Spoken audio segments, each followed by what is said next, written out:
Dasar desain interaksi. Definisi desain, fokus user, skenario, desain navigasi, tampilan, keluaran, iterasi, dan purwarupa. Desain.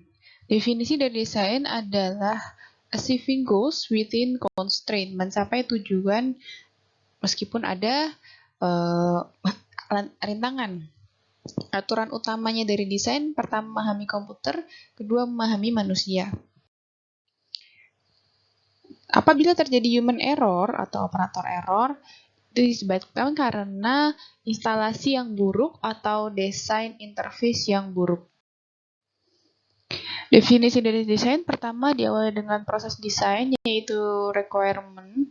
Kita mencari apa yang diinginkan, kemudian analisis, lalu desain, di mana diaplikasikan dalam bentuk prototyping, kemudian diimplementasikan dan dideploy. Ketahui dulu penggunanya siapa.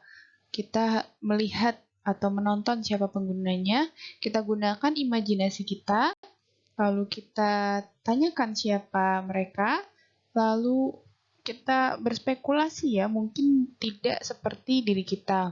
Kita juga berbicara kepada mereka.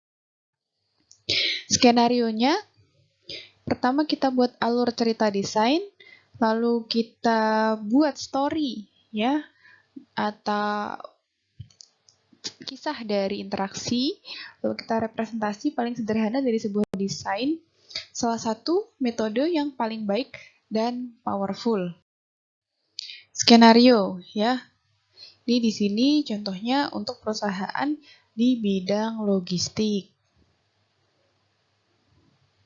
Dalam hal pencatatan.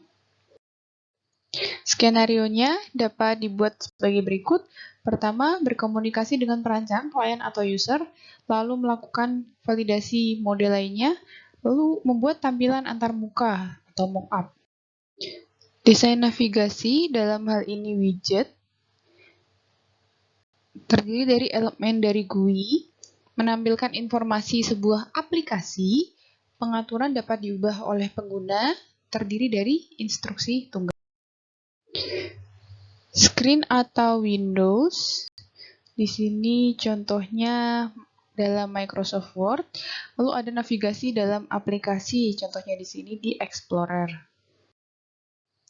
Lalu environment ya, di sini ketika kita klik kanan akan melakukan apa. Desain tampilan dan keluaran, ada prinsip dasarnya yaitu ask, bertanya dulu, think, berpikir, lalu kemudian desain. Tools untuk tampilan ada dalam bentuk grouping dan juga dalam bentuk struktur.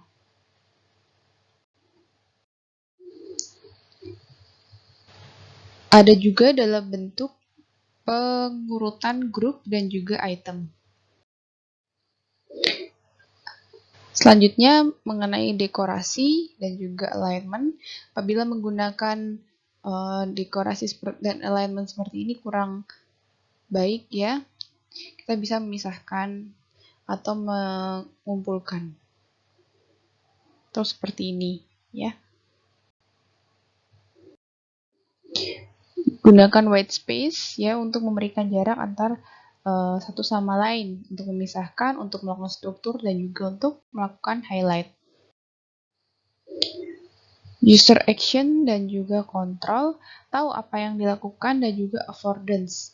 Ini menurut James J. Gibson, affordance adalah aksi yang mungkin di antara objek dan sebuah individu.